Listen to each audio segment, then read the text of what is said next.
Houthi হামলার পর লোহিত সাগর ছাড়ল মার্কিন রণতরী।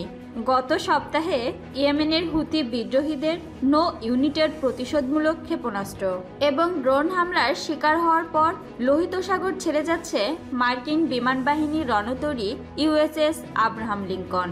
United States Naval Institute USNI অনুসারে নিমিতজ শ্রেণীর যুদ্ধজাহাজটি মার্কিন সপ্তম নৌবহরে প্রবেশ করেছে।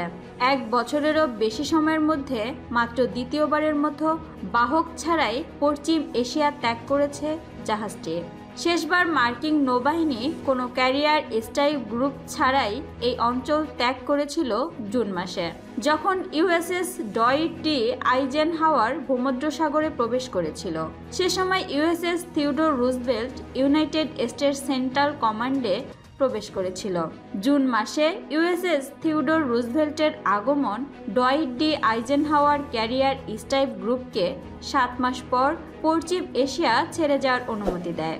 Abraham Lincoln career strike group আগস্টে পশ্চিম এশিয়ায় আসে। সেপ্টেম্বরে চলে যাওয়ার আগে থিওডোর রুজভেল্ট ক্যারিয়ার স্ট্রাইক গ্রুপে যোগ দেয়।